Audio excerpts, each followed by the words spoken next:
नहीं समझ में आया? जैसे हम यूँ कहते हैं राज्या पुरुषा, राजा का पुरुष और पुरुष का राजा, यहाँ तो सापेक्ष हैं पर अन्योन्य अपेक्षा है, दोनों की अपेक्षा है एक दूसरे को, तो ये असमर्थ नहीं है।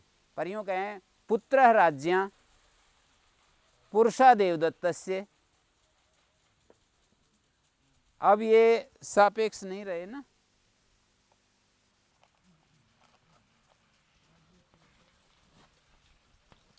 पुत्र राज्या पुरुषो देवदत्तस्य,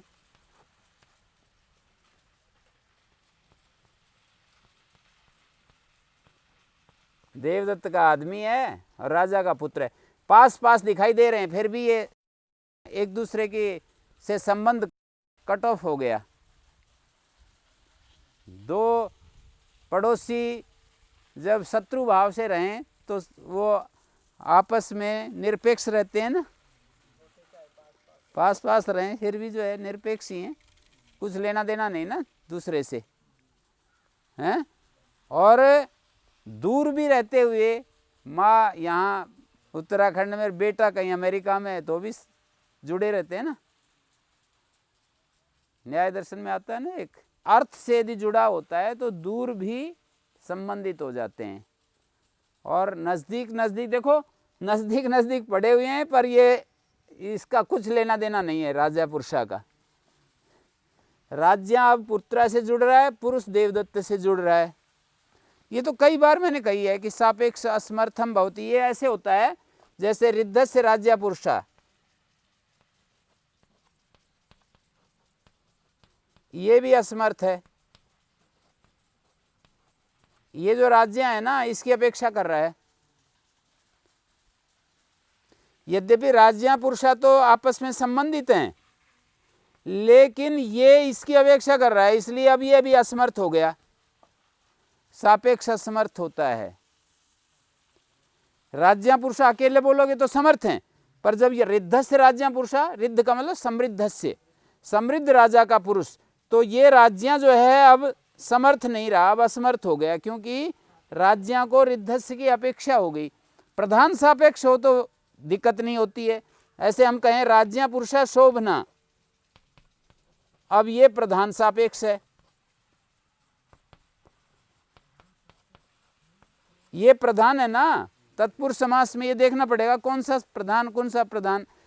तत्पुरुष उत्तर पद प्रधान होता है, इसको इसकी अपेक्षा है, तो अब इसकी अपेक्षा होने से ये प्रधान को अपेक्षा है, अब प्रधान को नहीं है। राज्यों को इसकी अपेक्षा नहीं है, पुरुष को शोभना की अपेक्षा है, तो यहाँ प्रधान सापेक्ष होने से ये असमर्थ नहीं माना जाता, समर्थ ही रहेंगे। मतलब समास हो जाएगा, समर्थ होने का मतलब वृत्ति हो जाएगी, समास हो जाएगा, समर्था पद विधि समास कार्य हो जाएगा, राजपुरुषा शोभना हो जाएगा। यहाँ ऊपर ऐसा वाक्य रहेगा, रिद्धस राजपुरुषा नहीं बनेगा, हैं। पर कहीं कहीं अप्रधान सापेक्ष का भी हो जाता है। कितने सारे नियम आपको बता दिए। कहीं कहीं का मतलब जैसे देवदत्त से गुरुकुलम, देवदत्त से ये सब चर्चा आई है ना, देवदत्त से गुरुकुलम। अब ये जो है गुरु अप्रधान है, कुल प्रधान है, और गुरु देवदत्त की अपेक्षा, तो भी वृत्ति हो जाती है। गमक होने से व्यवहार में ऐसा समझ लिया जाता है, देवदत्त से गुरुकुलम बन जाता है। मतलब वो लोक में यदि उसका व्यवहार हमारी बुद्धिगत हो, व्यवहार में वो चलन में आ रही हो वो चीज, रिद्ध से राजपुरुषा कोई नहीं कहता है, देवदत्त से गुरुकुलम तो कहते हैं, हैं? रिद्ध से राजपुरुषा नहीं कहते। देवदत्त से गुरुकुलम, देवदत्त से गुरुपुत्र ये कहते हैं, देवदत्त से दास भारिया ये कहते हैं, देवदत्त के दास की भारिया, हैं। तो यहाँ देवदत्त से दास भार्या तो कहते हैं, देवदत्त से गुरुपुत्रा कहते हैं, पर ये नहीं कहते रिद्ध से राजपुरुषा। ये सारे उसके समर्थापद विधि से जुड़ी हुई चीजें हैं।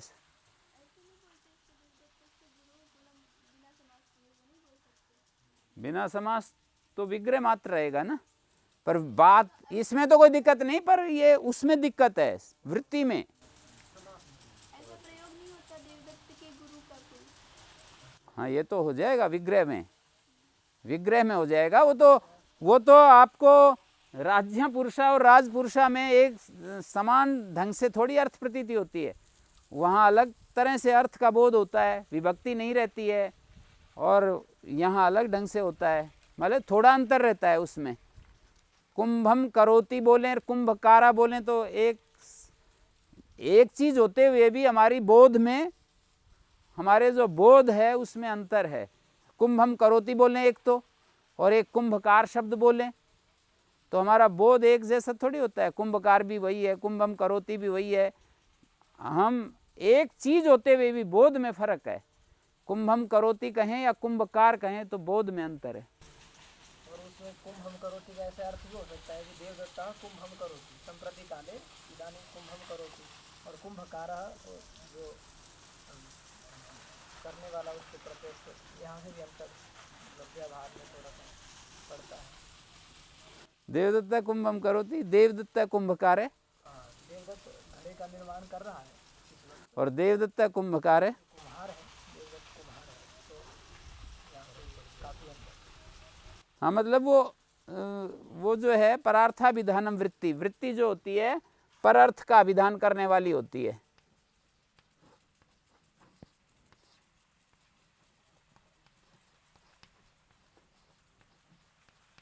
व्याकरण में 5 वृत्तियां हैं ना, कृत तद्धित समास, एक से सनाद्यंत। तो जो है वृत्ति क्या होती है? परार्थाभिधानम, परअर्थ का विधान किया जाता है जिसके द्वारा, उसको वृत्ति कहते हैं। माने राज्य पुरुषा से व्यपेक्षा रूप से अर्थ का बोध होता है, लेकिन वृत्ति में एकार्थी भाव रूप से अर्थ का बोध होता है। तो ये जो पर अर्थ है ये एकार्थी भाव, मतलब संश्लिष्ट होकर के अर्थ का बोध होता है, और उसमें अपेक्षा सहित अर्थ का बोध होता है। मतलब उसमें तो अन्योन्य अपेक्षा रहती है और उसमें संश्लिष्ट हो जाता है, घुल मिल जाता है। जैसे कि हम घी को सब्जी में मिला देते हैं, घुल मिल जाता है। और व्यपेक्षा ऐसे होती है अन्योन्य अपेक्षा, जैसे 2 बैल गाड़ी में चलते हैं तो अन्योन्य अपेक्षा होती है, वहाँ घुल मिल करके एक हो जाए ऐसा नहीं होता ना, हैं? 2 बैल अपना अपना अस्तित्व रखते हैं, गाड़ी को खींचते हैं, लेकिन घी को मिला दें यदि दूध में तो एक ही हो जाता है, ऐसे ऐसे कर दें। और 3 अग्नियां होती हैं, उठा करके सारी इकट्ठी कर दी, गार्हपत्य अग्नि, आह्वनीय अग्नि, दक्षिणाग्नि, सब अग्नियों को इकट्ठा कर दिया तो अब वो एक हो गई ना। तो इस तरह से समास और वृत्ति जो होती हैं उसमें वृत्ति में संश्लिष्ट हो जाता है अर्थ, सारा एक पिंडीभूत हो जाता है। अन्य अर्थ को कहे ना कहे, अन्य अर्थ का मतलब एक अर्थ, एक संगत अर्थ हो जाता है, एक अर्थ हो जाता है। अलग अलग उनका जो पद है ना, पूर्वोत्तर पद, वो पूर्वोत्तर पद अपने अलग अलग अर्थ को नहीं देते हैं। समुदाय अर्थो अभिधीयते, समुदाय रूप अर्थ कहा जाता है, अवयवार्थ नहीं कहा जाता ना। और विग्रह में तो अवयवार्थ कहा जा रहा है और वृत्ति में समुदाय अर्थ कहा जाता है।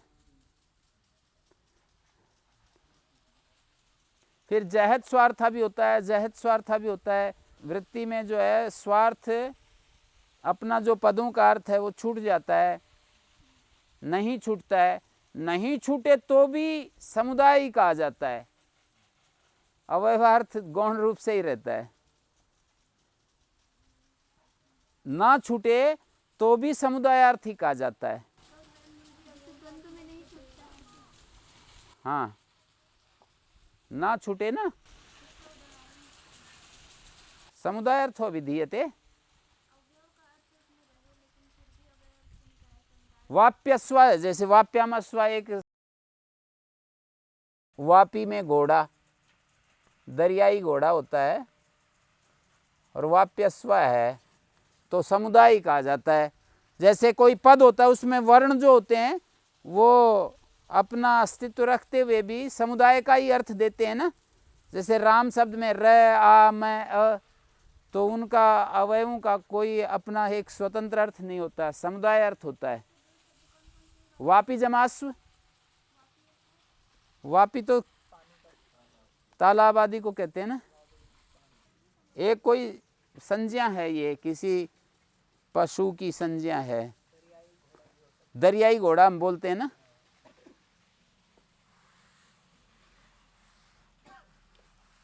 तो ये देखिए अब नपादम्यांक का हो गया था हमारा, और ये वाक्य सा सूत्र चलेगा। लोहिता डाज्या स्थिति वक्षति तदंता धातु परस्मैपदम भवति विकल्पेन। ये लोहिताड़ी डाज व्याख्या सूत्र है तीसरे अध्याय के पहले पाद में। तो लोहित शब्द से अलोहिता लोहितो भवति, यहाँ च्यर्थ में होता है वो क्यश।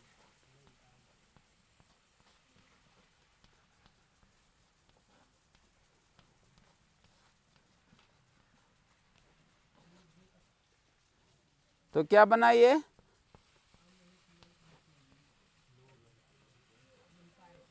अकृत सार धातु को। अब ये क्यशंत हो गया ना, विकल्प से परस्मैपद होता है। ये तो लोहितायति हो गया, लोहितायते, इससे ना परस्मैपद विकल्प से होगा तो एक बार आत्मनेपद लोहितायते लोहितायति। और दूसरा डाजंत का उदाहरण है, लोहिता डाज व्याकस, पटत पटत होता है ना।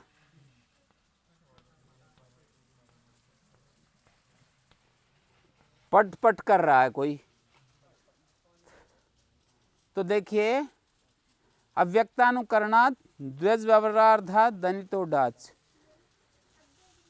लाल अर्थ का वाचक। लोहित दीर्घ हो गया ना, कृसार्थ दीर्घ।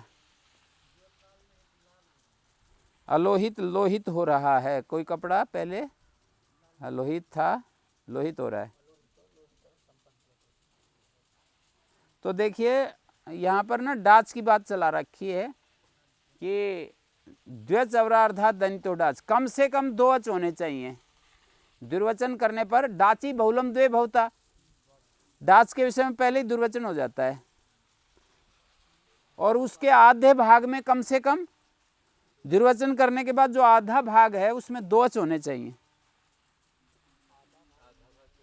जैसे पटत पटत किया ना दुर्वचन, तो इसके आधे भाग में कम से कम दो अच है ना, ऐसा होना चाहिए। दुर्वचन करने के बाद वो शब्द कम से कम दो अच वाला होना चाहिए। द्वज अवरार्धात, दो अच न्यूनाति न्यून अर्ध भाग में है जिसके, अवर का मतलब है न्यूनाति न्यून, कम से कम बोलते हैं, एटलीस्ट बोलते हैं। तो कम से कम दो अच अर्ध भाग में होने चाहिए, इति परे ना हो तो डाच हो जाता है।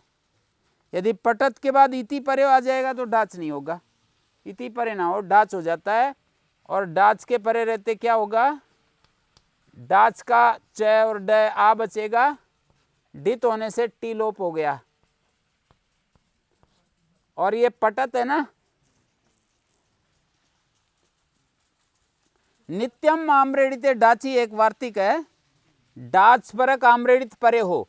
देखो तस्य परमाम्रेडितम, दुर्वचन का जो पर वाला भाग है उसको आम्रेडित कहते हैं, संज्ञा है ये तस्य परमाम्रेडितम है, पर वाले को आम्रेडित कहते हैं। सर्वस्य द्वे दुर्वचन होता है और पर वाले को आम्रेडित कहते हैं। आम्रेडित डाच परक आम्रेडित परे हो, तो ये जो पटत था ना इसको पर रूप हो गया अलोन्त्यस्य।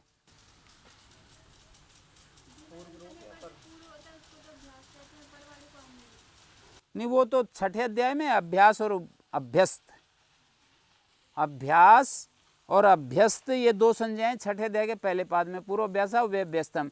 और यहाँ जो है, यहाँ 8वें अध्याय में सर्वस्य द्वे तस्य परमामृतम,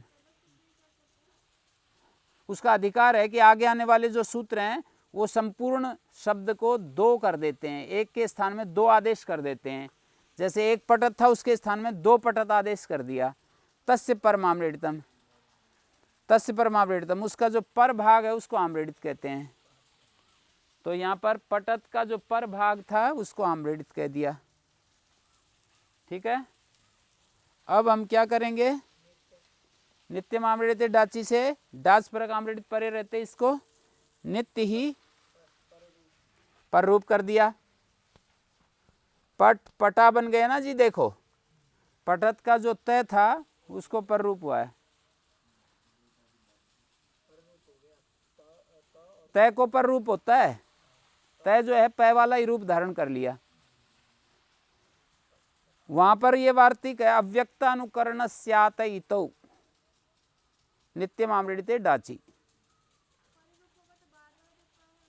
उसका रूप धारण कर लिया।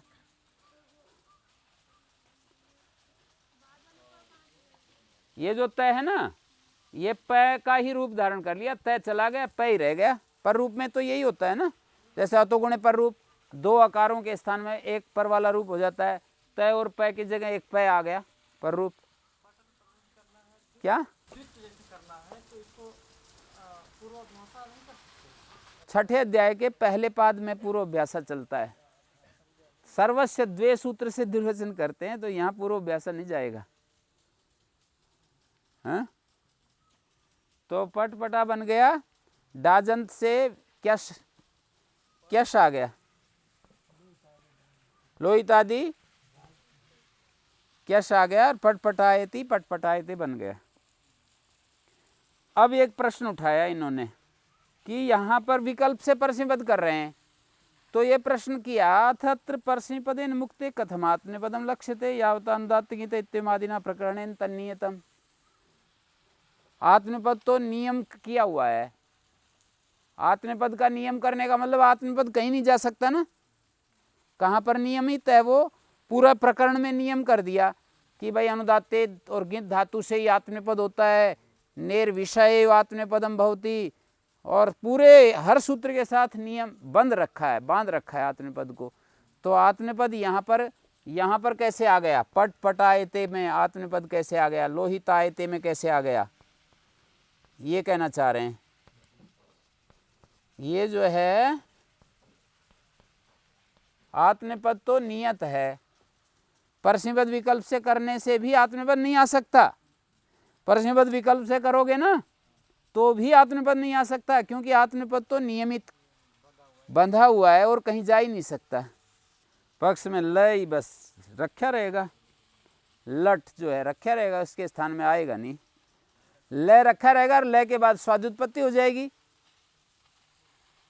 लय के स्थान में, ऐसा मतलब प्रश्नकर्ता प्रश्न कर रहा है, उत्तर तो अब दिया जाएगा, वो जो है ना पद तो बन ही जाएगा, स्वादुत्पत्ति कर लेंगे। अब दिक्कत ये हो रही है कि आत्मनेपद तो नियमित कर रखा है, उसको तो नियम में बांध रखा है कि अनुदात्तेत और गित धातु से, गित धातु से ही आत्मनेपद होता है, ऐसा सूत्र बना रखा है। भाव कर्म में ही आत्मनेपद होता है, यहाँ भाव कर्म भी नहीं है। कर्तृ कर्म व्यतिहारे अर्थे एव आत्मनेपदम भवति, कर्तृवाच्ये कर्म व्यतिहारे एव आत्मनेपदम भवति, और ऐसे सारे सूत्रों में लगा रखा है। निर्विषा नी पूर्वक विष धातु से ही आत्मनेपद होता है, आंगो यमन आंग पूर्वक यमन से ही आत्मनेपद होता है, सब सूत्रों से ऐसे कर रखा है, तो आत्मनेपद कहीं जा ही नहीं सकता। इसका उत्तर दे रहे हैं, देखो प्रश्न समझ में आ गया। एवं तरी आत्मनेपदम अत्र विकल्पितम विधीयते, कहते हैं ये सूत्र आत्मनेपद का ही विकल्प कर रहा है, परस्मैपद का विकल्प नहीं कर रहा। परस्मैपद का विकल्प करेगा तो आत्मनेपद आ ही नहीं सकेगा। ये सूत्र परस्मैपद का विकल्प नहीं कर रहा, ये कर रहा है आत्मनेपद का विकल्प। कहते हैं ये हाँ, परस्मैपद तो शेषात कर्तृ परस्मैपद आ सकता है, हैं? अब ये प्रश्न उठा रहे हैं कि ये आत्मपद कैसे हो जाएगा, ये तो प्रकरण तो परस्मैपद का चल रहा है। तो बोले ये जो पहले वाला निषेध सूत्र था ना, निषेध ने आत्मपद को बुला लिया, परस्मैपद का निषेध किया ना तो आत्मपद आ गया। तच्च अनंतरम परस्मैपद प्रतिषेधेन सन्निधापितम इह संबध्यते। तच्च मानी वो जो था, वो जो निषेध के द्वारा परस्मैपद के निषेध करते हुए अनंतरम सन्निधापितम, अनंतर सूत्र में आत्मपद सन्निधापित हो गया, मानी बुला लिया गया, स्थापित कर दिया गया। हाँ, वो जो निषेध कर रहा है ना परस्मैपद का, तो परस्मैपद का निषेध करने से आत्मपद सन्निहित हो गया, उपस्थापित हो गया। सन्निधापितम मानी उपस्थापितम, अनंतरम आत्मपदम उपस्थापितम इह संबध्यते, इस सूत्र में उसकी अनुवृत्ति ले ली। तेन मुक्ते शेषात् कर्तृ परस्मैपदम भवति, और जब ये हट गया, आत्मपद हटा, तो शेषात् कर्तृ से परस्मैपद हो जाता है। तो ये प्रक्रिया बताई इन्होंने। तो कल आप लोगों ने ये पूछा था, पा धातु से आत्मपद हो गया, तो आप क्या कह रहे थे? परस्मैपद नहीं होना चाहिए, नहीं होना चाहिए।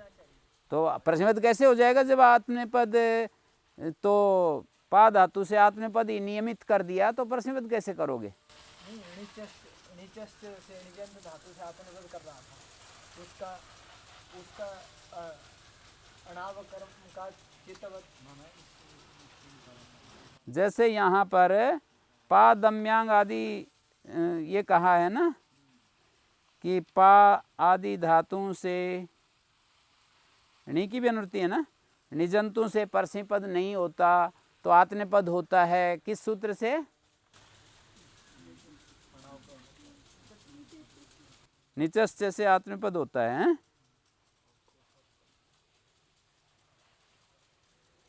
तो क्रियाफल कर्ता को मिले तब आत्मपद, और क्रियाफल कर्ता को न मिले तो परस्मैपद, ऐसा कुछ। क्रियाफल कर्ता को मिले तब तो आत्मपद निचस्त कर देगा, और क्रियाफल कर्ता को ना मिले तो फिर परस्मैपद हो जाएगा। ऐसा तो कुछ बन रही है बात। तो अभी तो यही निष्कर्ष निकला कि निचस्त सूत्र आत्मपद क्रियाफल कर्तृगामी होने पर करेगा, और फिर शेषात् कर्तृ परस्मैपद हो जाएगा जब अन्यगामी होगा, अन्यगामी होने पर।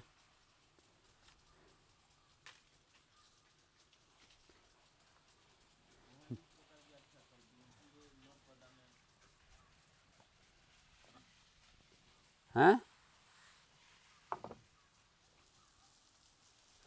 आगे देखिए, द्युद्भ्यो लुंगी, इसमें भी वाक्य अनुवृत्ति है।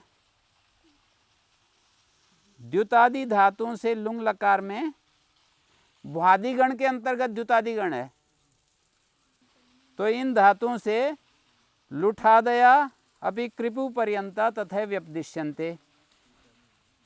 ये इसके ऊपर प्रश्न उठाया कि ये द्युद्भ्या एक धातु से बहुवचन कैसे कर दिया।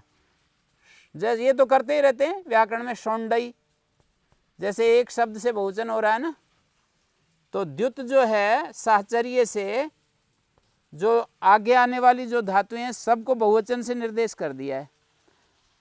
बहुवचन आदि के लिए है, यहाँ पर आदि अर्थ का वाचक है। द्युतादि धातुओं से दिया भी है, बहुवचनम बहुवचन निर्देशाद आद्यर्थो भवति अनुदात्ते तत्वा नित्यम आत्मपदे प्राप्ते। अनुदात्ते धातु हैं ये, नित्य आत्मपद पाता था, द्युतादिभ्या लुंगी वा परस्मैपदम भवति, विकल्प से परस्मैपद होता है।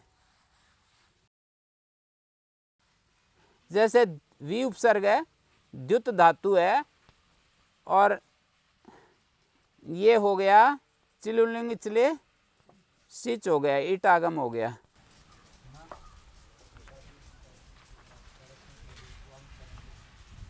नहीं, ये अंग तो उसमें आएगा ना, परस्मैपदेषु। ये तो मैं तो आत्मपद लिखा हुआ, देखो ये लिखा है ना, आत्मपदी तो लिखा है।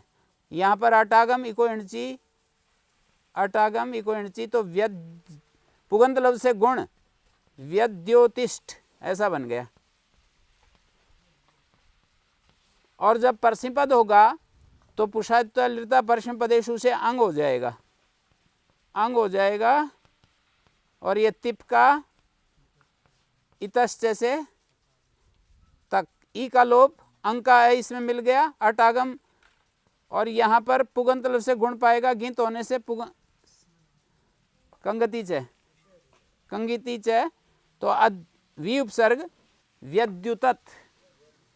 ऐसे ही अलुठत अलोठिष्ठ, लुंगीति किम द्योतते। लुंग में विकल्प है, लट लकार में विकल्प नहीं है। वृद्ध्यास्य सनो, द्युतादिषु एव वृतादय पठ्यन्ते। ये वृतादि 4 धातुओं का गण है, 5 का गण है वृतुवर्तने, वृदुवृद्धोष,